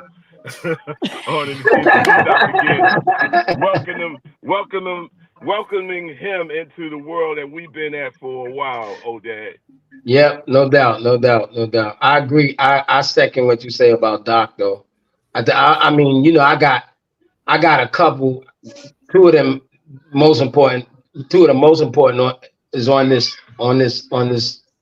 broadcast. But I got no men in my life. Well, one is a woman, but you know what I mean? But like, you know, people say they got yes men. I got no men because, you know, the one thing I love about C-Doc is he don't say yes to everything. He don't say yes to everything, but he don't say yes based on me being better.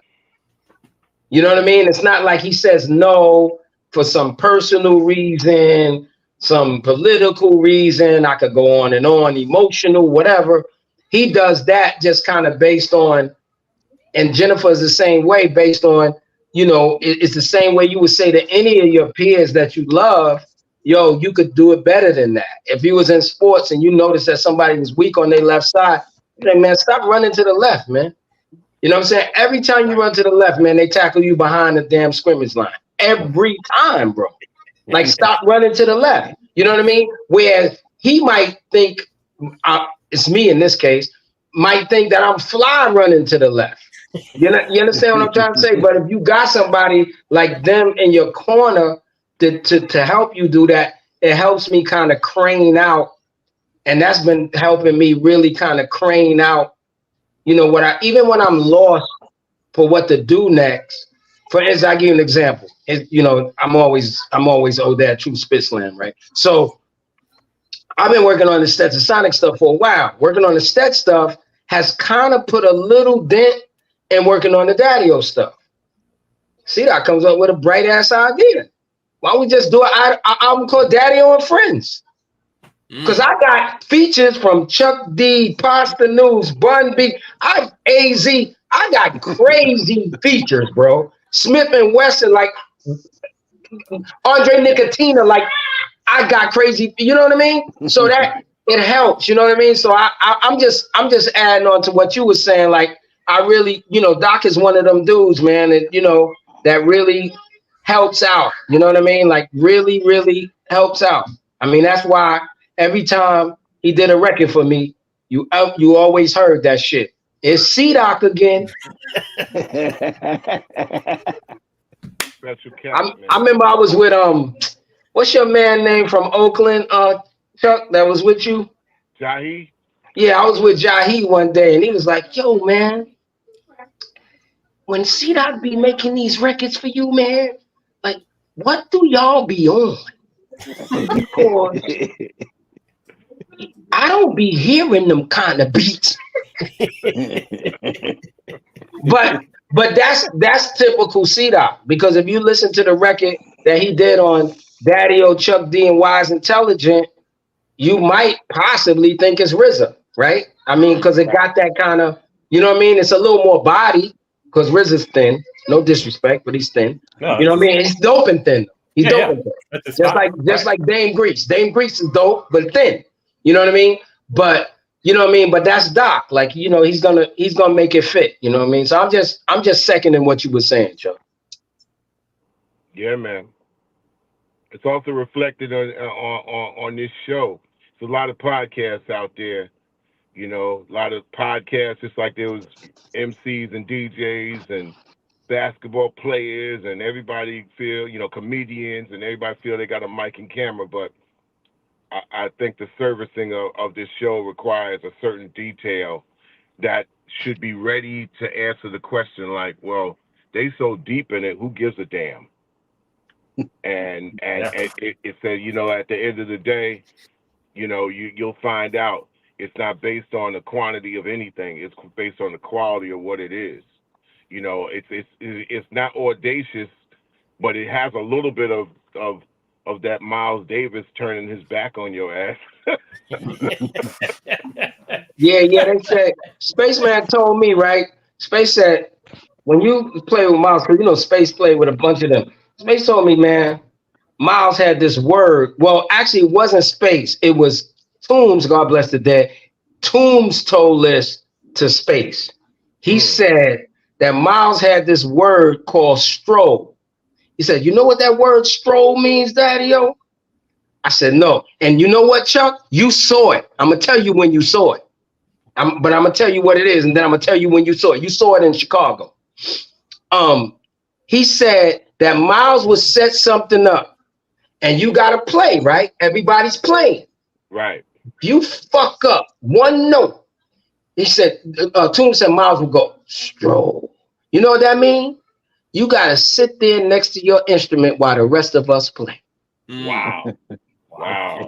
And I'm going to tell you when you saw it, Chuck. Gene Barge? Gene Barge, when Chuck took me to Chicago to co-produce the Quarter to Three record with Gene Barge, fucking the damn drummer was doing something. He looked at the drummer. Gene Barge was 92 at the time. He looked at the drummer and said, man, you corny, man. Don't play. And I'm looking at the dude. The dude can't play. Everybody's playing. The drummer, he couldn't get up. Right. Because if you get up, nigga, you done just lost your job. Right. And it So wasn't, he had to what? sit there. Wasn't really like a straight out disrespect thing. It was almost like I'm playing ball and I dribbled, but I traveled and y'all got me. Right. Yeah. Yeah, all right. I'm gonna sit this one out. Yeah, y'all got me. Yeah. But damn, y'all got me. Yeah. Yeah. Well, I don't know what happened because before. Yeah. Where'd he go? What the hell? No, Sugar Bear came in and just got popped in. Chuck can't talk. What the hell? Chuck. What just happened? I don't know. Sugar Bear showed up. Yeah. You see, We can't hear you again. Can't hear you, bro. Somebody tried to call him or something. Yeah. Man. No, we can't hear you. that's crazy. What up, Bear? But Ain't nothing. Sugar Bear's here. I just scandalized the whole project, didn't I? Huh? God damn. I did it on Chuck's shit. That's messed up, man. Yeah, we can't. Sorry. No, that's okay. There you go. I'm gonna zone right off now because, like I said, the card thing is only working. But hey, since Bear came in, what up, Bear? I'm What up, tuning Chuck? out. Happy 5-0. Thank you, sir. Doc and many more. Welcome to the line, the 50-yard line, man. And Thank you, many sir. more, my brother, and continue. It's C-Doc again. That's why it's the name of the show is C-Doc again. And I'm gonna give you a round of applause to ask my folks to jump in. Thank you. Well deserved. Thank Well you. deserved. Thank you, sir. I appreciate it. Oh. Yep. Okay. Jenny's out. Well, and I brought Bear on so he could say, Happy Kwanzaa. No, happy birthday, man. Thank you, Bear. Appreciate it, man. Word up. Kwanzaa. Yeah. Hey, another year, bruh. Another year. Another year. Yep. Last year was Red Medic geeked out on me, man. You know what I'm saying? Oh, that was On your that was the birthday. birthday show, wasn't it? Yeah. Right. Yep. Yep, that was the birthday show when y'all interviewed Red Medic. He didn't know that was me. You know what I'm saying? He didn't know Sugar Bear don't scandalize mine. That was crazy. I've never been, a fan of. I'm a fan of his, and he bugged out to know that was me. Yep. Word. Yo, Daddy-O, Happy New Year to you and the family, man. What's going Thank on? you, man. Hey, man, it's all good, man. A bunch of music, still rhyming. I was just listening to some joints I had today. Man, I said, man, I got a lot of records to write, man. Damn. Yeah, What the hell? I'm like, what the hell? Like, yo, I could play some joint. I'm like, yo, what the? You know what I mean? But yeah, live music, the Stead album is basically done, but being that we haven't really set up a release date for it yet, we still cutting. So, and we're gonna keep cutting. I'm just trying to get the guys in that habit. Because me, I'm sitting on 4 albums that's unreleased. I don't care. I just write. But yeah, it's all good, man. I'm looking forward to this year. I think it's gonna be a great year for hip hop. I think, although I thought some of the celebrations of the 50th year felt like funerals, but I do think that it opened up some ideas for people, and I think people started. Yeah, and people are looking at it. People are looking at it, and starting to see it. I think we still, when I say we, I mean classic hip hop from wherever that is. That could start where Chuck said at 73, or it might have started somewhere around 85 for some people.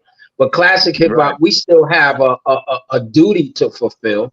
Yeah. We still got some spots to deal with, right? Like some spaces to color in. But beyond what we have to do, beyond what we have to do is I think it's gonna be a good year. Yeah. Yep. That's what's up. But Doc, I'm about to jump. All right. Go down. I'm about to jump. If you do get clapped, Bear, good seeing you. If you do get clapped, I'll come back. Yeah, of course. All right. Anytime. All right, y'all. Jenny, Mac. Yeah. Peace. Ultra Mag, Happy New Year. You know? Happy New Year, my brother. Word. I haven't heard nothing. You know, I'm back to business 7 days a week, man. I've been forgetting the key to get into the school the last couple of days because there ain't been no school. So I believe it just hung up like an ornament at the crib. Word. I'm starting to sleep with it now. I got to sleep with it so I can make sure that it's... What happened? Is he calling the storm? Happening? It's the it must be the storm. We gotta play Lost in the Storm remix by Chubb Rock. Yep. Well, and somebody else was here and then they disappeared. John B. He just texted me. He said he's driving through a bad spot. So I think it has something to do with this weather. Yeah. Yep. Yeah. Well, that's a first. Bear, I got some stuff to send you. So. Oh, do you? I do. Yeah. Very good. Oh, do you? Very good. Yep. Let me know what you think.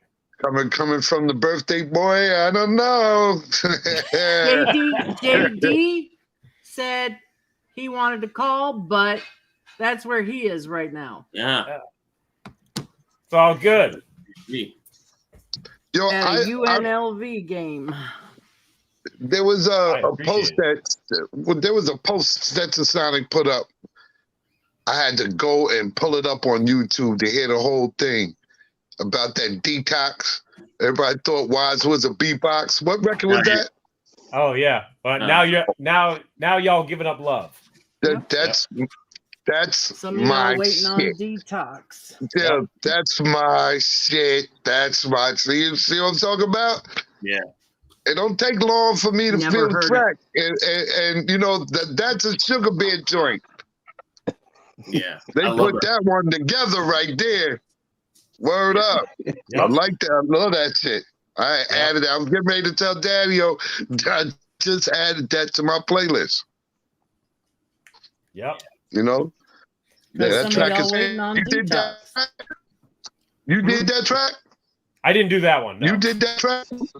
Oh. No, it wasn't me. Yeah, that track was crazy. Who did that? Yeah, I'm trying to remember now. I think I remixed it. I'll be right with you. I didn't do that one. Yeah. Huh? I did remix it? You did remix it, yeah. Yeah. That's terrible that I can't remember. I've lost track. You do so many records. Oh, jeez. It's a lot. Hey, that's funny how you showing your age on your birthday.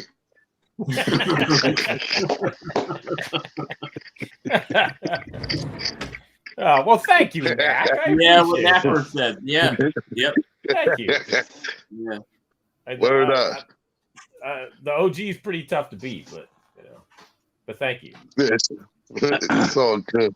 But yeah, I wanted to pop up some birthday to you once again. Another year went by, another great year. You know what I'm saying? Yeah, see Doc again show. I can't believe that a year went by that fast. Crazy, bro. You're getting old.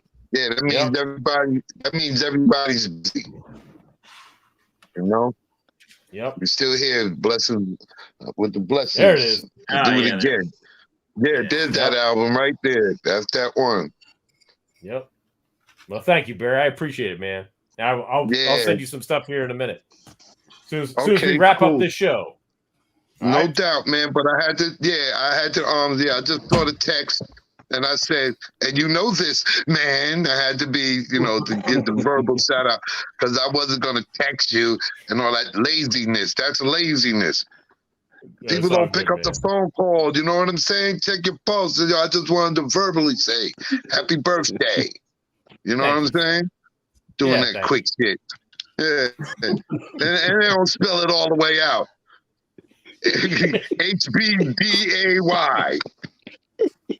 Fuck out of here. Flintstone, you're fired. There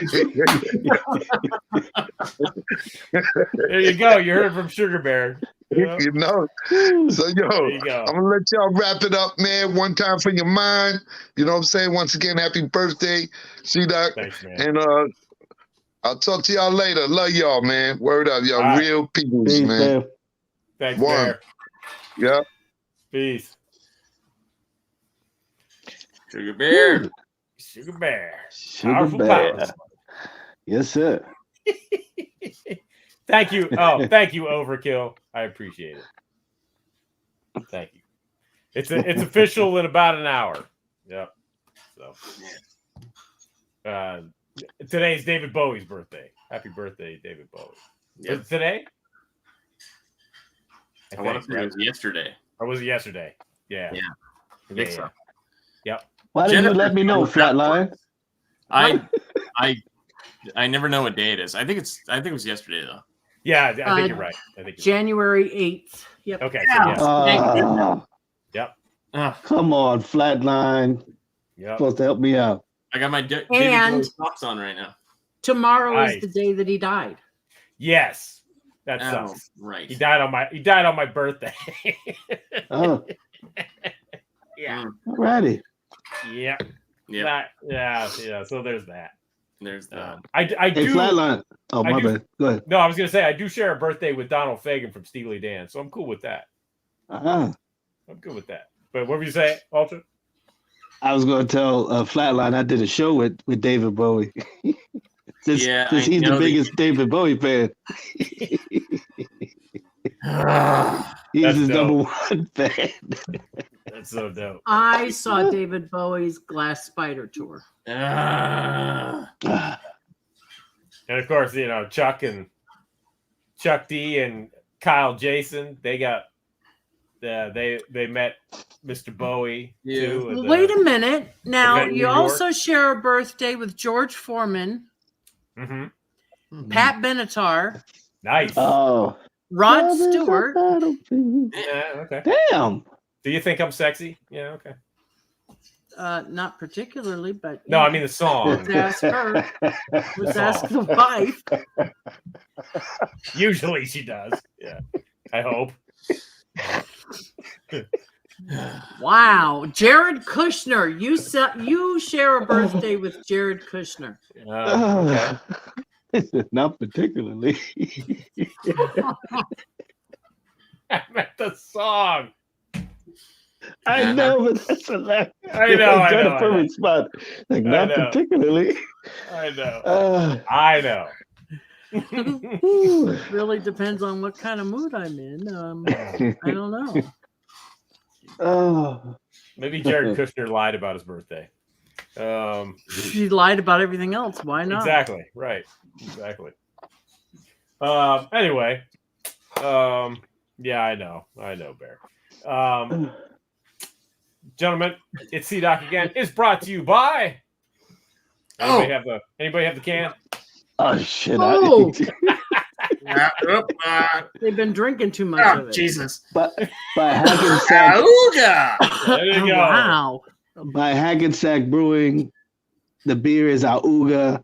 You can check it out at Hackensack Brewing in Hackensack, New Jersey.